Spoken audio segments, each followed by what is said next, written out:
So, hi, my name is Dr. Kate Truitt, and Jen, thank you again for circling back to this conversation with us on this Mother's Day week. I think Mother's Day is really all year round, and that's partially why I tapped you on the shoulder to join us. So, Jen is a pediatric sleep consultant. She's a certified gentle sleep coach. She is the founder of Sugar Night Night, as well as the co-author of Love to Sleep. And she has a wonderful tagline that I love, which is, you cannot spoil or break your baby by tending to them. And I think that that's such a beautiful sentiment. And we can also take that to toddlers. Is that right, Jen? Oh, absolutely. Yep. I mean, they need some boundaries, but being present and attending to them is not going to spoil them. And so that's the conversation we're having today. I was telling Jen a couple days ago that I was out walking my pup, and we have a beautiful little park down the street here. And I saw a mom who clearly was time to go home, little one, and her little son just lost his mind. And so after many attempts of conversation, eventually she just kind of gently scooped him up under her arm and was just carrying him out the park. And I was just kind of like, "You got this, Mom. You got Right. this." And it was Right. so loving and so gentle and kind. Mm. And so, Jen, I just wanted to bring this to you in those moments. And I know I'm not a mom yet, but when I'm with my niece or with my adopted nieces and nephews, those moments happen. Mhm. How do we tend to ourselves as caretakers and also our little ones in those moments? Because I feel sometimes like I'm breaking them. Yeah. So I always laugh because I say I was the nicest lady before I became a mom because I didn't even know I knew how to yell. And I'll never forget the first day I growled at my son and I scared myself. And the next day he growled at me, and I'm like, oh, that's it. I've ruined him for forever. Uh, And he's a young man now and he's terrific. And so I didn't ruin him. So I think first you just have to know that um, you're not going to do it perfectly. And we do definitely co-regulate our kids, right? So I really like trying to take the approach of doing a time in approach versus a time out approach. One great, and this is truly for the park, not for bedtime, and bedtime is like my area of expertise. But when my kids were little, they were 20 months apart. And so it was really actually quite daunting and scary to take them to the park when they were like 15 months and 3, because they could go equally fast in 2 different directions. So I started this thing at home where I would hide in the house and I would say, 1, 2, 3, hands on me. And then they would come and find me and we'd giggle and laugh and I'd kiss them and hug them. And then I'd go find another place and I'd hide. And so in our home, we started this whole thing of like this really fun game. If I say 1, 2, 3, hands on me, they come running to me. And so I got that where they had that really down at home. So when I would go to the park, it made it really easy for me to get them to come to me instead of me having to chase them. and I know, And oh, sorry. Go yeah, ahead. go for it. Yeah. I know that safety is such a critical part of all of the work that you do. In our earlier conversation, we were talking about safety and sleep regulation. And we know that for our little developing brains, that is the primary mechanism that we really want to be attending to. And what you just shared that I love is you took a game from the home that is a game about safety and connection and attachment. And that way, when you're out in the world and you say that, their brains now go, oh, safety, connection, and attachment. We're playing this joyful game. 1, 2, 3, hands on me.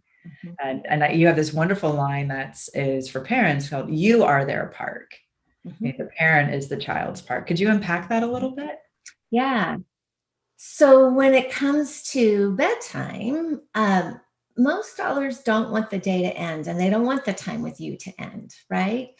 And so if you were to all of a sudden go, all right, lights out, we're done, it's all over, just like when you're at the park, if you don't give the 10-minute, the 5-minute, the 3-minute warning, if you don't give them that time to say goodbye to the day, say goodbye to you, because you are their park, then they're going to lose their minds. And so doing a like regular routine that has the same rhythm, same structure to it, they don't understand, oh, 30 minutes, then we're going to be done. This will allow them to know, okay, the day's coming to an end and I get to say goodbye to mom and dad. Mm-hmm. And one of the things that comes to mind is, and I want to circle back so we don't miss the 10-minute, 5-minute, 3-minute warning, because I think that's a critical piece for the park, for Mhm. play dates, for sleep. Mhm. But that idea of our systems don't do well with, abrupt or jarring change either. Yep, we want to preset them, right? Yes, Mhm. yes. So presetting our system and their system, and that's where the havening techniques and these GABA games, or one of my associates, who's a child psychologist, coined this term with his son called the "Don't Worry" massage. That's where these transitional experiences that start to downregulate the nervous system into calm and sleepiness really invites in a new opportunity. But before we talk a little bit about that, let's just make sure we don't gloss over that 10-minute, 5-minute, 3-minute warning piece. Because I think toddlers and adults would benefit from that tool. Right? Yes. Right? Yeah. So just like how at the park, then I could get them to come to me and get their attention and give them those warnings without it being, abrupt and like frustrating to them.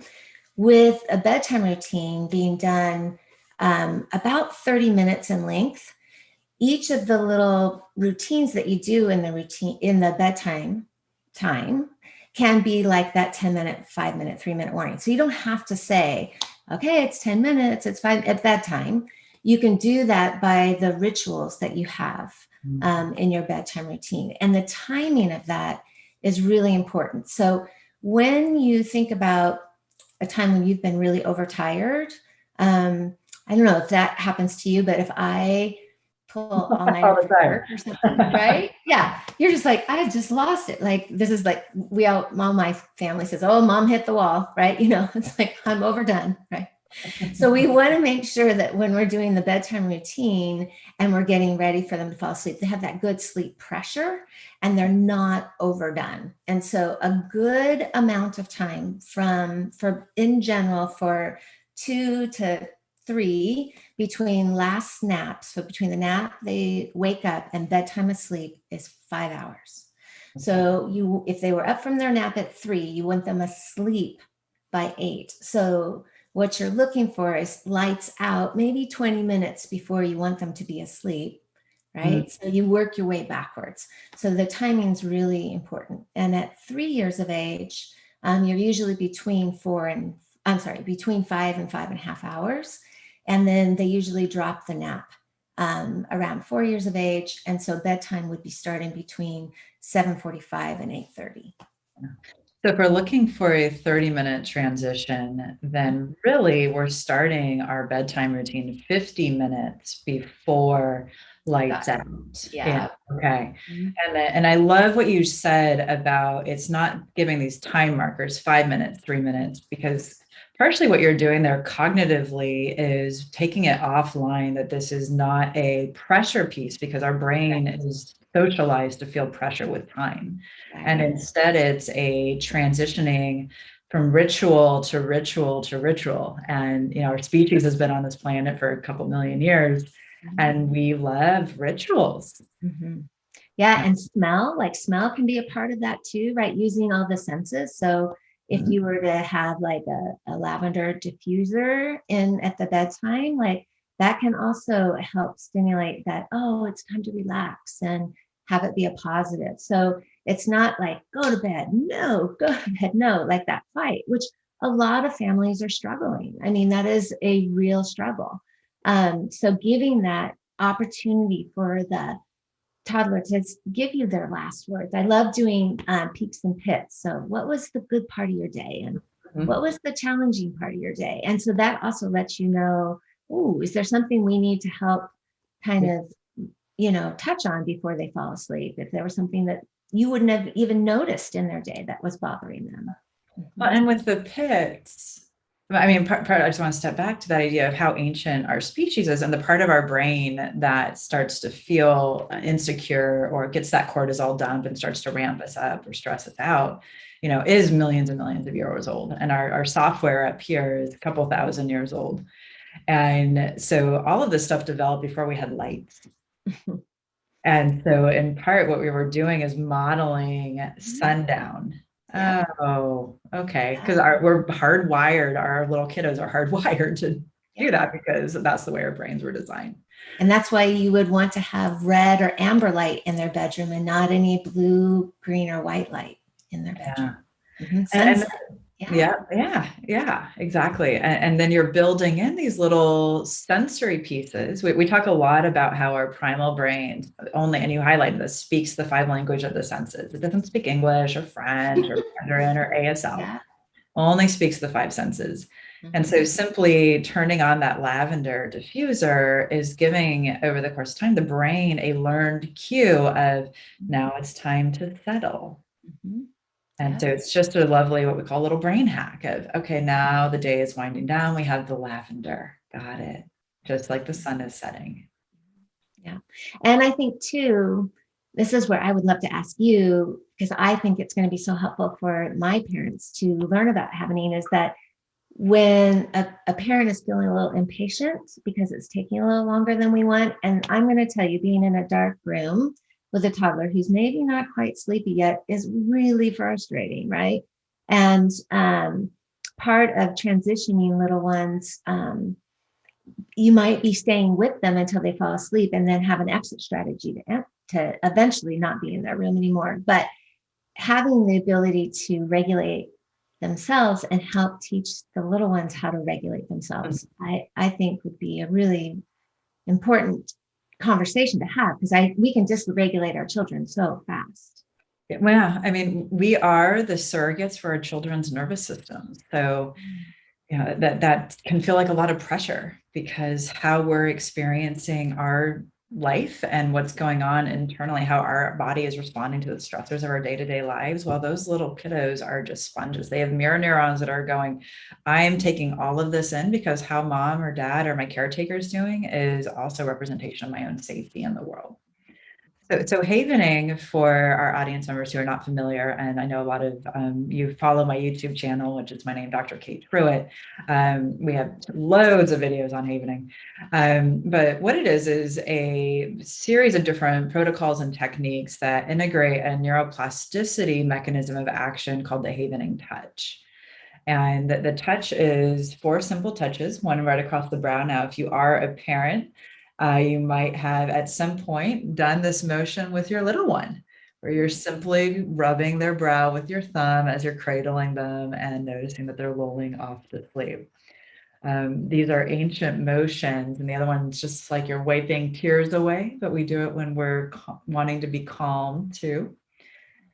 And these motions are hardwired into us. Think about if you're holding somebody's hand, well, it's basically we're holding our own hand, but we're washing our hands under warm water. Remember, at the outset of the pandemic, everybody was washing their hands and singing songs. That was actually self-havening, which was fabulous. And then finally, it's just a warm, moving hug, shoulders to elbows. And you'll notice all this is very slow. But these 4 motions are motions that we are hardwired to do to regulate one another. So Jen, if you're having a rough day and we were hanging out, I might walk up to you and put my hand on your shoulder and then run it down your arm going, are you okay? What's going on? You look a little tense or upset. How are you? Or just to greet you, I'd give you a hug, right? So these are motions that we do. And it turns out when we look at the neuroscience, particularly brain scans, that they downregulate our brain into what's known as a sleepy wave. And that's a delta wave.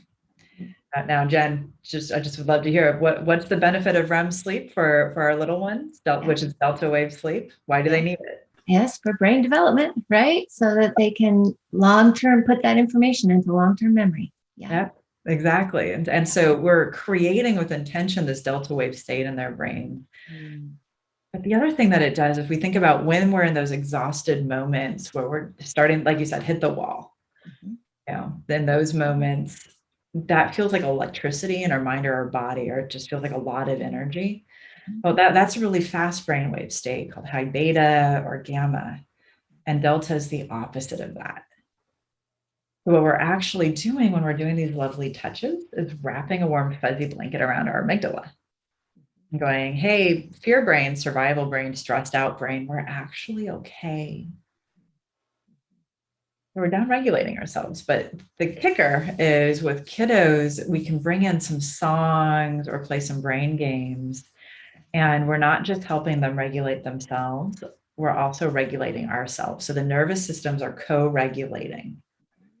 And it's a really powerful technique to bring into a bedtime routine, but also even just as time to leave the park. Okay, we're going to do our old McDonald before we leave the park. And that's part of the ritual for leaving the park or transitioning to Love whatever that. you need to Oh, transition. I love that. Yeah, adding in a little song for them that is a sweet piece that goes with the motions, right? Kind of like you could do head and shoulder, knees and toes, right? As far as like kind of pull that in that regard. Yeah. Yeah. Oh, I love that. And the song part is actually really important, Jen, because the song disrupts the way our amygdala is starting to churn up, or I like to talk about kicking up dust with our thinking brain and bringing us into a ruminating cycle. So once we start to feel stress, that stress can just build and build and build and build. And that's actually a neurobiological process. So we're basically saying, hey, thinking brain, you're not gossiping with my little stressed out brain. You don't get to think about it. I love that. Right. Instead, we're going to sing some songs. So let's do some, like I said, Old MacDonald, row, row, row your boat, Itsy Bitsy Spider, and let's all do it together. And if you have a kiddo who's having a tantrum, especially at night, or just doesn't want to put the toys down, one of the things I teach my parents to do is to sit in the room and they'll start singing or humming gently to themselves while applying that havening touch. And kids watch parents, right? They do. They do. And because we have mirror neurons, their little brains will start to link up with the emotion of the havening touch. And unbeknownst to them, start to regulate them on the stuff. Yeah. Self-regulate. That is such a great piece of information, especially for parents who are trying to transition to a toddler bed, because the toddler bed is a big shift, right? From this contained area where where you begin and end to this really big space of where do I fit in this space and how do I keep myself here? And so I do often have families that try to transition too quickly to a toddler bed, and it's just not in their developmental wheelhouse yet to be able to contain themselves and stay put. So you may have to, align your expectations if you've gone too soon, but using this technique of at the end of the bedtime singing and, providing that self-regulating experience could be a really great tool for them at the end of the bedtime routine to finish with, because you're giving that touch and that really great connection, but then it comes to an end because the song comes to an end, right? Yeah, natural. And so that's an easy way to go, okay, the cuddling is now coming to an end. And now we're going to work on falling asleep. So I think this would be the perfect thing to be the last piece of your bedtime routine. And my husband, when I first showed him the havening touch, he shared with me that his grandmom would do this figure 8 on his face while she would sing him lullabies and to put him to sleep at night. And it's just this hardwired experience that we do. And it's so soothing, but that's exactly what she would do. She would do lullabies, and you see that those are two that she's getting the face experience in there. Awesome. And then he would just fall asleep and she would, meet him for the evening to do a restful rest.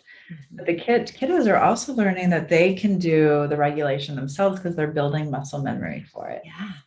And definitely a little one, 30 to 36 months, who's in that right time to go to a toddler bed could do this for themselves, right? Yeah. I mean, that's available to them. So absolutely. Yeah. Oh, I love that. I think that's perfect. So thank you for, because I've been wanting to, continue to offer to my parents, how do you get yourself to take a deep breath and have them take a deep breath? Because it can be a really stressful time at the end of the day with toddlers. And so knowing you can end with giving them that safe, secure feeling, attending to them, right? But it can have a beginning and an end. And that can lead to a transition to saying goodbye to you and saying goodbye to them. And it's not just benefiting the little ones because it's regulating the parent. It's I bringing feel better having just done this for a minute. it's so fast. And that's the thing, it's so That's fast. crazy. And it's Yeah. really soothing. And so, kind of little Mother's Day gift from us to all of you. Use this for yourself because it will regulate yourself. And I like to think that it's clearing, it's that warm, fuzzy blanket around the amygdala. It's clearing out the stressors. And then you can choose to link into a feeling state you want more of. And so I always invite everybody, what's something you want more of right now? Do you want to feel more excited or more peaceful or calm? Notice while you're doing that havening touch a time where you felt that way and go, what if I was peaceful? Or what if I was calm? And the brain will start to link into that. Our brain is so malleable because of neuroplasticity. And as parents, to start modeling that and teaching that to our little ones as they're developing and growing is teaching them self-regulation, even when they're not aware that we're modeling it for them. And that helps us feel better. So, Jen, any final thoughts as we wrap up here? Thank you so much for sharing your wisdom with us today. It's always such a joy spending time with you. Oh, you're so sweet. Yeah, I guess I would say my last thought for moms would just be that give grace to yourself, right? Just give grace to yourself. You're not going to do it perfectly, and your kids are resilient. And the most important thing is that they know they're loved. They don't need a perfect mom. And so I just want you to know that none of us do it perfectly. And so just be good to you and give yourself room in all of this. Absolutely. Yeah. Beautiful words of wisdom. There is no such thing as perfection. Mistakes are the home of wisdom. Yeah, that's true. And humility. And humility is a good thing to have. And we're modeling how to be human. Yeah. That's the growth mindset. That's grit. That's all the other great things that we want our kiddos to have. So thank you, Jen. Again, happy Mother's Day to you. Thank you. Thank and you. I know we'll speak soon. I so appreciate your time. Take good care. My pleasure. Thanks for having me. Thank you. Bye.